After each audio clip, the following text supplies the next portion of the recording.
Good afternoon, everyone.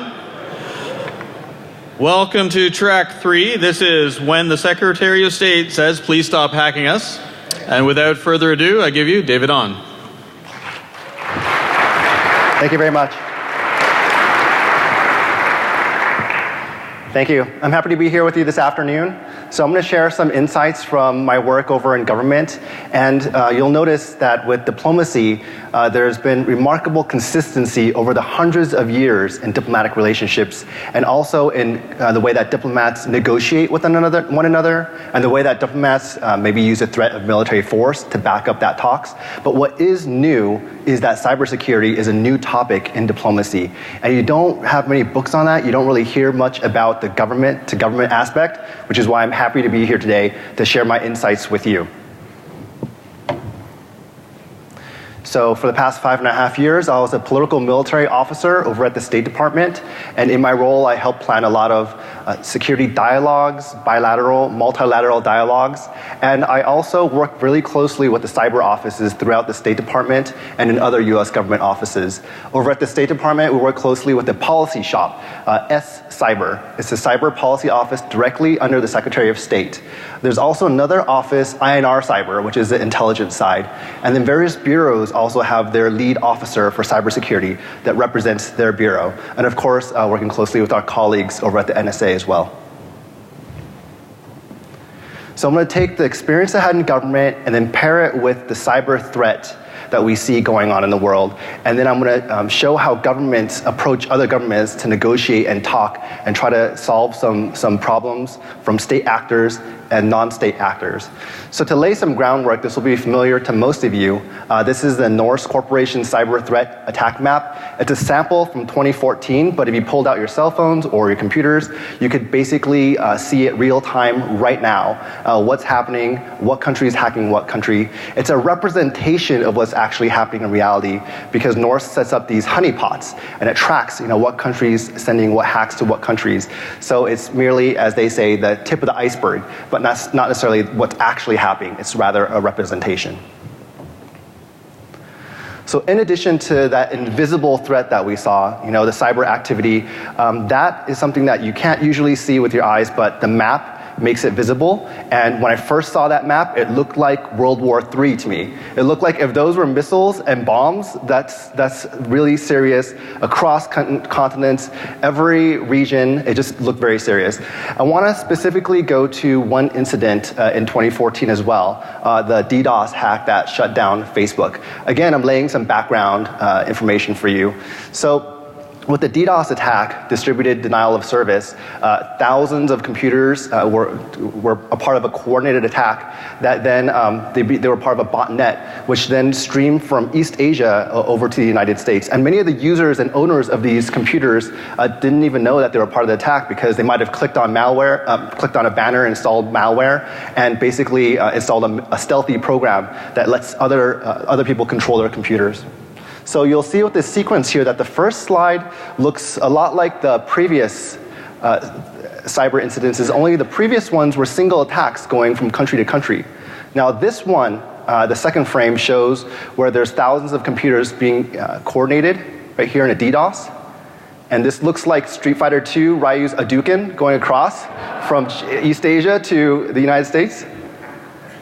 And this is massive coordinated attack. To many companies, this might shut down the companies completely. It might take them days or weeks to get back online. It shut down Facebook completely for 30 minutes. For every second they're shut down, they're losing money. Right? So given that there's these attacks that cost governments cost companies a lot of money, that hack government military secrets, there's a lot of reasons for countries to talk about cybersecurity when they have these bilateral dialogues. And every year there are these multilateral and bilateral dialogues that act as action-forcing events. So you can expect that there's going to be a ministerial meeting, or you're going to see the foreign minister is going to see the other foreign minister. What are we going to talk about? And then in the recent years, cyber has become a topic. In the United Nations, it's a multilateral setting. And soon I'm going to talk about some bilateral settings. But in this multilateral setting, the plenary session, the UNGA, is not exactly a place where cybersecurity would be a topic, because that's where a president of a country or a foreign minister has 15 minutes to talk about whatever they say to all the representatives in the world. So rather, cyber would be a topic in the side meetings over at the United Nations. Throughout that week, the heads of state will bring their entire delegations up and down the ladder of seniority from the deputy secretary, undersecretary, and then they'll meet with their counterparts from various governments and talk about a range of issues, including cybersecurity. Now, instead of a multilateral setting, here's an example of a bilateral setting. The US-China SNED. Again, the plenary sessions with the Secretary of State and Secretary of Defense, this one's huge. It's all the cabinet level secretaries of the US government, US ambassador to the UN, US Secretary of Energy, meeting with their counterparts from China. The plenary sessions are going to be more scripted, so that's not really an appropriate place to bring up cyber details. However, there are breakout sessions that happen alongside those plenary sessions where the subject matter experts and working level will talk to each other, and that's a venue where cybersecurity, cyber diplomacy will come up. And when the US talks with China, it's really trying to identify, what are the state actors and what's the activity that's going on from China state actors that's impacting the US, what are the non-state actors, what are the groups, and how can the US convince China to make some changes or to crack down on domestic groups. So the Australian ministerial is a bilateral ministerial, much like the one with China, but the relationship is very different because Australia's relationship with the US is so close and so cooperative. Both are mutual defense treaty allies. Australia is considered NATO +5, so the European NATO countries, plus Australia, New Zealand, Japan, Korea, and Israel. So there's this close cooperation, information, intelligence sharing.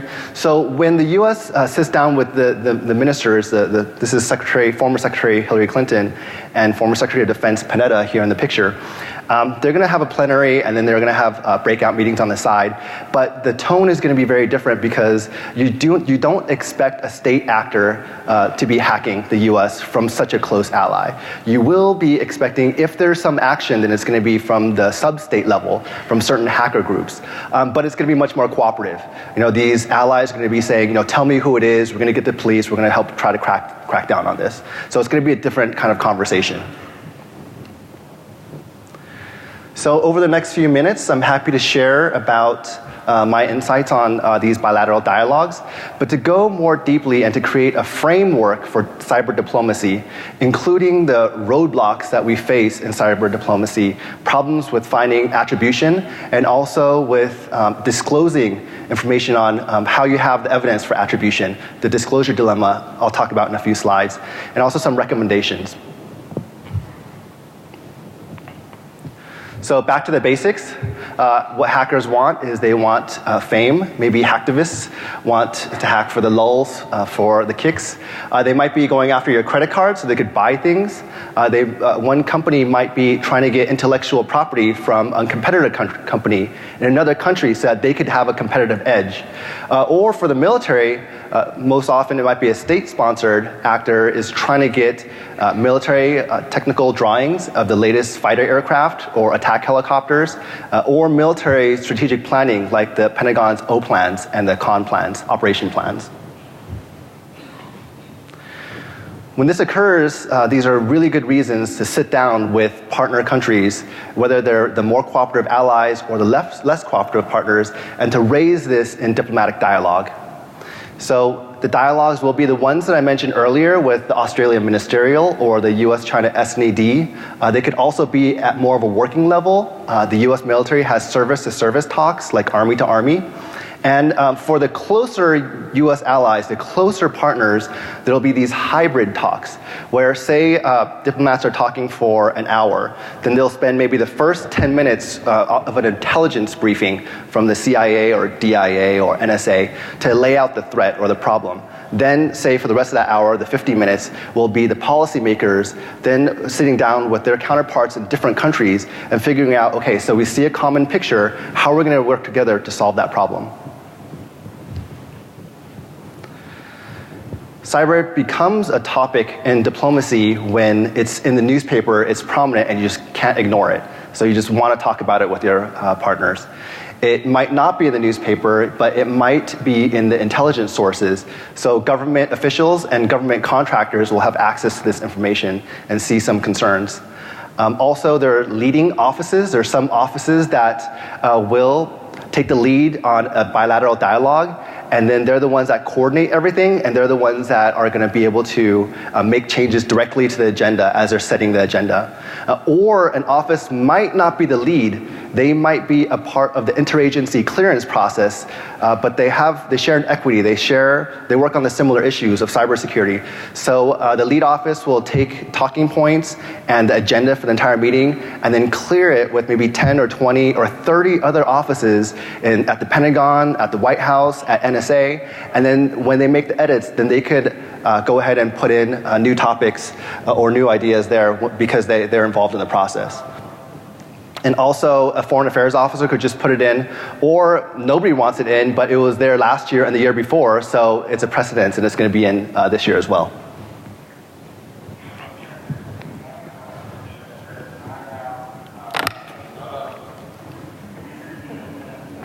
So, when US diplomats and senior officials sit down with other countries, the attribution problem can really be a roadblock. So when the US sits down with other countries, they'll say, the attribution problem is where, let me back it up. So the attribution problem, as a refresher, is where attack appears to be coming from country A, yet it's only a proxy in country A. It's actually coming from country B through country A to attack you. Or it's maybe several proxies, it's country F going through E, B, C, all the way over to attack you. So among private companies and among individuals, the attribution problem seems very difficult to solve. But the US government has spent a lot of resources to try to solve the attribution problem. And it's a sensitive topic, so I can't really get into it myself. So I'm going to cite Shane Harris's new book. He's a journalist, and he wrote this new book, and he did a lot of research on NSA and about cybersecurity, and he talks about the attribution problem. According to his research, he wrote around page 20, because I looked it up recently, he wrote that basically the NSA had spent a lot of money buying computer software from companies in Reston, Virginia, and New York, and developing their own software in-house, and spent years figuring out a way to effectively solve the attribution problem. So according to his research, this former journalist, through his interviews with senior officials, he's saying that the US government is very advanced on this. And the attribution problem is a really key aspect of diplomacy and all the news you see in the newspapers, because if you can't be sure if an attack is coming from a specific country, then there's nothing to talk about. You can't sit down with a country and say, you're doing this if you don't have attribution right. But say you can get attribution right, and say you do have a high level of confidence based on certain methods, then you'll still approach the disclosure dilemma. And that's where, when you're sitting down with a foreign country and you're saying, you're hacking us, and they're saying, no, we're not, and you're saying, we have evidence, and they're saying, prove it, and you're saying, well, we can't prove it, because if we prove it to you, if we show you exactly how we know you're hacking you, then you're seeing our sources. Who is telling us? Is it an informant in your country? Is it a US embassy officer telling us? Then what are you going to do with them, right? Or you're finding out more about the methods. So next time you could go around and then change your tactics so that we can't discover you next time. So, the disclosure dilemma is such that if you show another country exactly how you know the solution for attribution, it could make them a stronger adversary.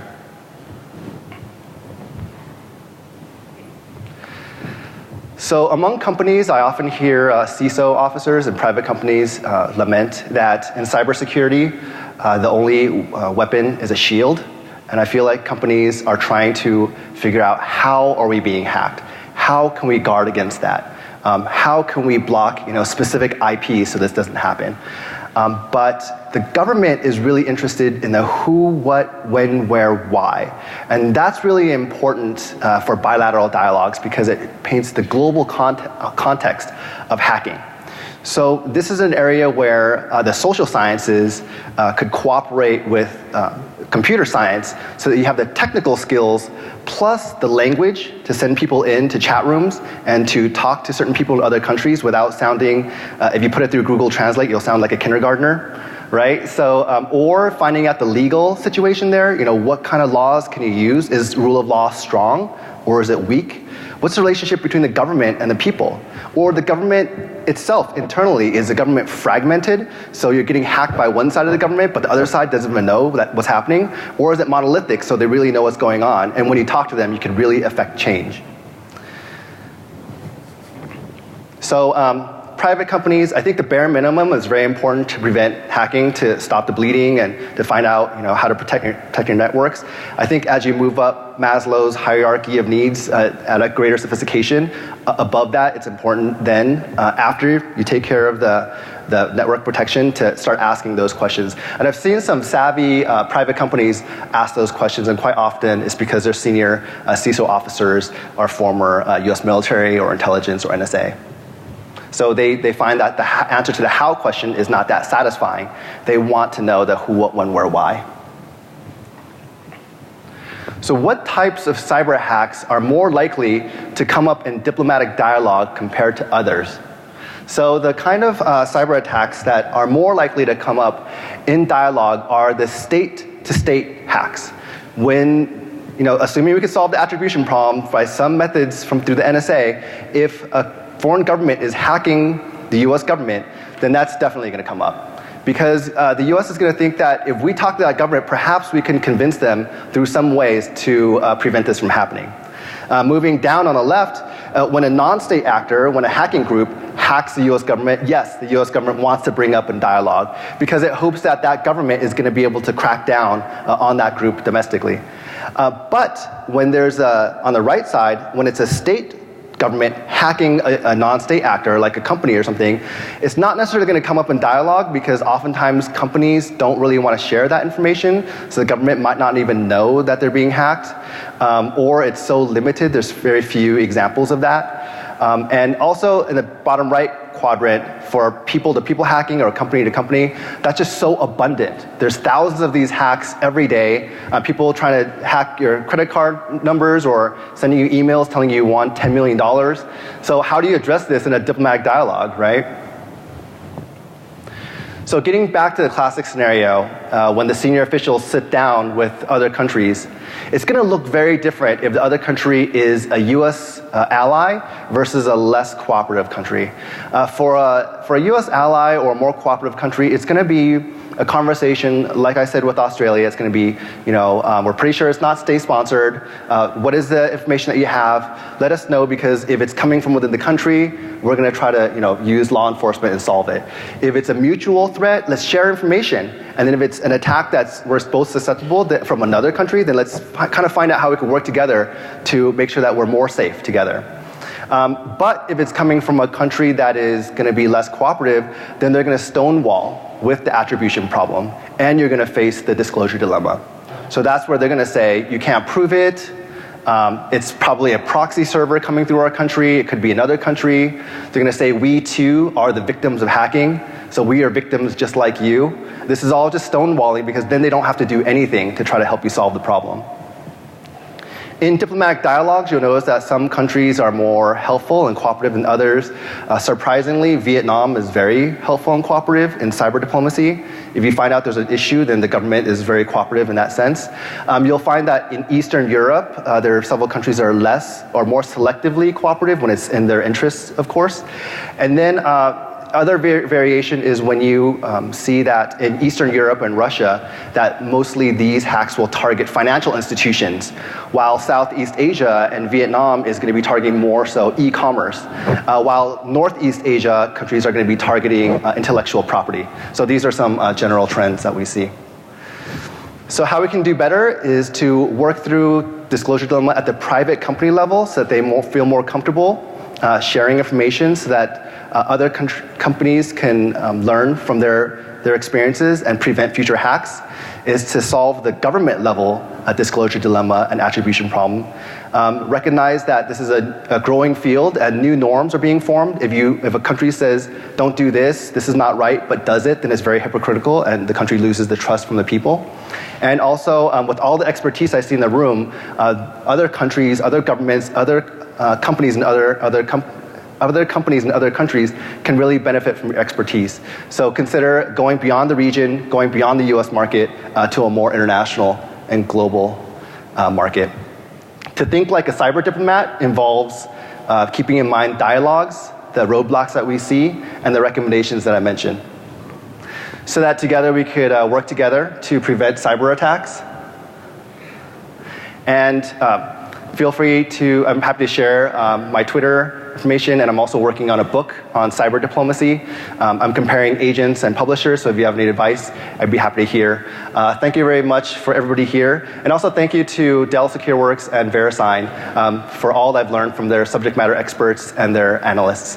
Thank you very much for coming today.